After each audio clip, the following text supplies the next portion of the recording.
दोस्तों आज के इस वीडियो में हम कवर करेंगे पिलर्स ऑफ डेमोक्रेसी। ये आपके क्लास 11 के चैप्टर में है। तो मैं आपको बताता चलूँ कि मैं आपके क्लास 11 और 12 दोनों के इंग्लिश के पूरे सिलेबस को कंप्लीट कर रहा हूं। तो अगर आपको आगे सभी चैप्टर्स के अपडेट्स चाहिए तो आप हमारे चैनल को सब्सक्राइब कर ले। और हाँ, मैंने आपके बहुत सारे चैप्टर्स के ऊपर पहले से ही वीडियो बना दिया है। अगर आपको देखना है तो सिंपली ऊपर आई बटन पर क्लिक करें, आपको लिंक मिल जाएगा, वरना आप हमारे चैनल में जाकर प्लेलिस्ट चेक करें। तो यहाँ पर मैं आपको जितना कुछ भी कहूँगा ये सभी चीज़ें पिलर्स ऑफ डेमोक्रेसी में डॉक्टर बी आर अम्बेडकर साहब कहते हैं। तो चलिए अब शुरू करते हैं। तो अम्बेडकर साहब कहते हैं कि अगर हमें डेमोक्रेसी को सही से मेंटेन करना है, यानी कि अगर हमें डेमोक्रेसी को सही मात्रा में प्राप्त करना है तो सिर्फ बोलने से काम नहीं चलेगा, हमें कुछ फैक्चुअल करना होगा। अच्छा, मैं आपको बता दूं डेमोक्रेसी क्या होता है। दोस्तों डेमोक्रेसी मतलब फ्रीडम। हम सुनते हैं ना कि every citizens have equal rights, यानी कि सभी नागरिक का इक्वल इक्वल राइट्स है। किसी में भेदभाव नहीं किया जाएगा, उसके लिंग को लेकर, उसके जेंडर को लेकर और तरह तरह की चीज़ों को लेकर। तो इसे डेमोक्रेसी कहते हैं। तो हमें अंबेडकर साहब यहाँ बताते हैं कि अगर हमें डेमोक्रेसी जल्द प्राप्त करना है तो उसके लिए हमें अपने कॉन्स्टिट्यूशनल मेथड को अपनाना होगा। यानी कि सरकार ने जितने भी रूल्स एंड रेगुलेशंस हमारे लिए बनाए हैं हमें उन सबको मानना होगा।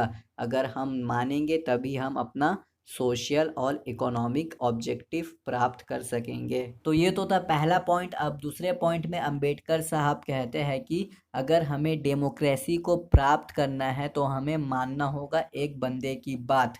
और वो बंदा कौन है दोस्तों? वो बंदा है जॉन स्टुअर्ट मिल। तो इसके बारे में मैं आपको ज़्यादा नहीं बताऊंगा और इसके बारे में ज़्यादा बुक में बताया भी नहीं गया है। आप सिर्फ ये सुन लीजिए कि ये पॉलिटिशियन थे और ये फिलोसोफर थे।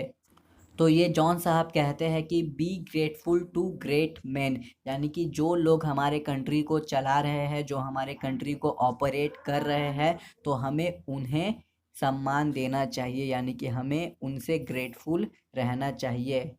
अब आगे आपके इस चैप्टर में बताया गया है कि इस ग्रेटफुलनेस का लिमिट है। और इस ग्रेटफुलनेस का जो लिमिट है ना उसे डिस्क्राइब किया है बहुत ही अच्छे तरीके से आपके बुक में, जिसका नाम है Irish patriot Daniel O'Connell. तो ये कहते हैं कि no man can be grateful at the cost of his honour, यानी कि कोई भी इंसान ग्रेटफुल नहीं होता अपने सम्मान के लिए। No women can be grateful at the cost of her chastity, कोई भी औरत ग्रेटफुल नहीं होती है अपने बदन के लिए। चैस्टिटी मतलब आप इसे बदन कह सकते हैं। And no nation can be grateful at the cost of its liberty. तो ये कुछ लाइंस थी जिसे कहा था Irish patriot Daniel O'Connell ने। तो आपको ये सभी चीज़ें याद रखना है। तो दोस्तों अब ये चैप्टर आगे बढ़ता है और अब हमें बताया जाता है कि 26 जनवरी 1950 में हम सभी भारतवासी इंटर हो रहे हैं लाइफ ऑफ कॉन्ट्राडिक्शन में। अब यहाँ कॉन्ट्राडिक्शन क्या होता है दोस्तों? कॉन्ट्राडिक्शन मतलब ऑपोजिट्स। जैसे कि पॉलिटिकल पार्टीज होती है ना कि एक पार्टी दूसरे पार्टी के अगेंस्ट रहती है, तो इसलिए यहाँ पर कहा गया है कि हम उस लाइफ में जा रहे हैं। क्यों? क्योंकि दोस्तों हमें चूज करना होगा ऑपोजिशन को, यानी कि दो इंसान या दो पार्टी इलेक्शन को लड़ेगी और हम उसके लिए चूज करेंगे। तो इसलिए यहाँ पर यूज हुआ है कॉन्ट्राडिक्शन। अब यहाँ पर एक चीज़ कही जाती है जो कि बहुत ही अच्छी चीज़ है, आपको ये चीज़ याद रखना है क्योंकि आपके एग्ज़ाम में शायद इससे आ जाए। तो यहाँ पर कहा गया है कि जो पॉलिटिकल लाइफ होता है ना उसमें हमें इक्वल ट्रीट किया जाता है, लेकिन जो सोशल और इकोनॉमिक लाइफ होता है वहाँ पर हमें हमको इक्वालिटी नहीं मिलती। Means in political life we have equal right and in social and economic life we don't have equal rights. तो मुझे उम्मीद है कि आपको यहाँ तक जो जो मैंने समझाया पूरा समझ में आ गया होगा। तो दोस्तों अब हम बात करेंगे फ्रैटर्निटी के बारे में। फ्रैटर्निटी क्या होता है? फ्रैटर्निटी मतलब ब्रदरहुड, यानी कि एक दूसरे के लिए सम्मान रखना अपने अंदर। और यदि मैं इसे इंग्लिश में डिफाइन करूं तो ये कुछ ऐसा होगा। Fraternity means a sense of common brotherhood of all Indians. ये जो प्रिंसिपल है ना फ्रैटर्निटी का, इससे एकता आता है, यानी कि यूनिटी और सॉलिडैरिटी। इंग्लिश में बताऊं तो this principle gives unity and solidarity in social life.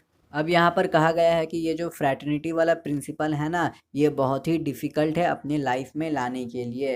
अब ये दोस्तों हमें इस चैप्टर में एक कहानी के द्वारा बताई गई है जो कि बहुत ही बड़ा है, लेकिन मैं शॉर्ट में बताऊंगा इस कहानी को। सो ये कहानी है James Bryce in his volume on American Commonwealth about the United States of America.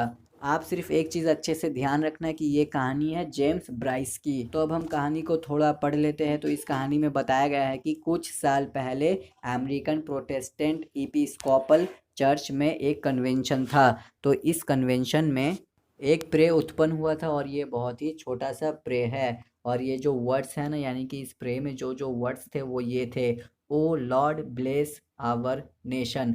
अब दोस्तों यहाँ पर जितनी भी गड़बड़ी है वो होती है इस वर्ड में, यानी कि नेशन में। तो बहुत सारे लोग ऐसे हैं जो ऑब्जेक्शन करते हैं और कहते हैं कि ये जो वर्ड है ना नेशन, यहाँ पर ये वर्ड नेशन नहीं होना चाहिए, यहाँ पर वर्ड होना चाहिए यूनाइटेड स्टेट्स। क्यों?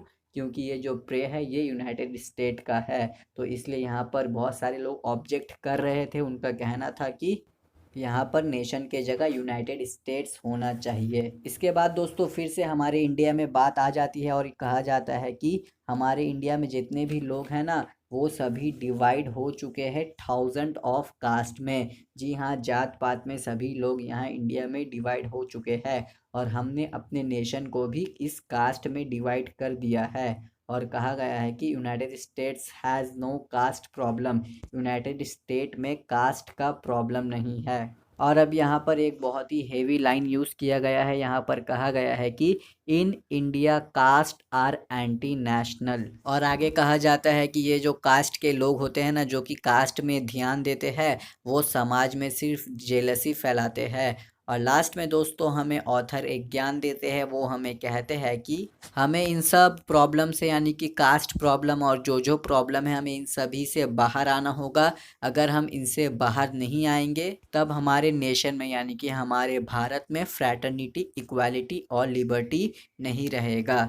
तो दोस्तों यहीं पर ये एंड होता है। मुझे उम्मीद है कि आपको अच्छे से समझ में आ गया होगा। आप बुक रीड नहीं करोगे तब भी चल जाएगा, क्योंकि मैंने आपको समझा दिया। आप दोस्तों सिर्फ एक पार्ट अच्छे से रीड कर लेना, क्योंकि ये बहुत ही टफ पार्ट है जो मैंने आपको प्रे वाला पार्ट बताया था, यानी कि चर्च वाला पार्ट। तो मिलेंगे आप आपसे अगले वीडियो के साथ। और हाँ दोस्तों, मेरा एक और चैनल है जिसका लिंक आपको डिस्क्रिप्शन बॉक्स में मिल जाएगा, तो आप जाए और उस चैनल को भी सब्सक्राइब कर ले।